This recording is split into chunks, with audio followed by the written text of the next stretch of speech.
Titanfall is an underrated franchise. It was a concept that everyone was shitting themselves at the thought of back in 2013 when people heard parkour plus wall running, but was followed up by a less than satisfactory game. Also I've heard, I've never played it. Titanfall 2, on the other hand, is an amazing game which not enough people were shitting themselves over, and one I actually played. Now, the characters in the campaign, coupled with the faction leaders and the 7 Titans, are cool, but not enough to fill a characters in a nutshell video. But then Apex Legends happened, so now I have the ideal number of characters, plus an excuse to be relevant. Stand by for piss-taking.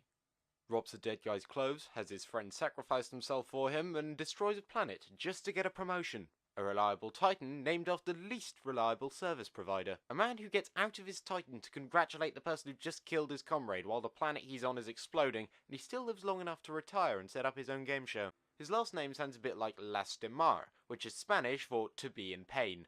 Wee bit ironic. The faction you forgot to level up.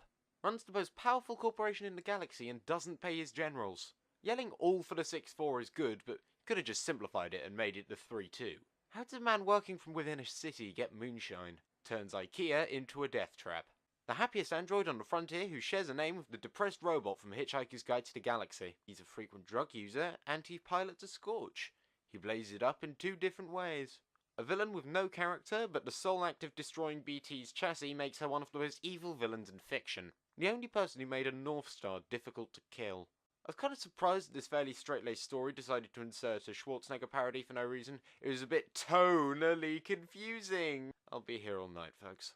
The only thing more embarrassing than being killed by one of these is having your kill stolen by one of these. The only thing pilots are better at killing than Titans. Worth 2 points less than a pilot kill, despite having 35 times more health. You used up all your energy because you were waiting for something to deflect your vortex shield at. Aiming's for wimps. A chassis and abilities that makes it prioritise movement, with a gun that makes it prioritise staying still. Weep! I personally never get any kills while playing Tone, which I think is the divine punishment I get for playing Tone. You do most of the damage, but get the execution stolen from you because you had to wait for the minigun to stop spinning. It only starts getting good when you're halfway through its time active, making it the Steins Gate of Titans. Smoke up! The Titanfall universe's second schizophrenic character, although this one hears voices naturally instead of as a result of being an addict, like with Kane.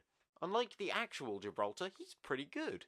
I'd say you're doing God's work by playing her, but we worship no gods found here but the All-Father. You've got heroes in this game as well, don't lie. The character who you never win with, but wish you were playing when you're not using him. A Roger Craig Smith character, if there ever was one. Actually, interesting thing while I was researching this video, Titanfall 2 supposedly has a bit of anime influences, so Ghost in the Shell, that was cited. But one that was also cited was this anime series, which came out about 5 years ago at this point, called, if I'm getting this right, Gargantia on the Verdurous Planets.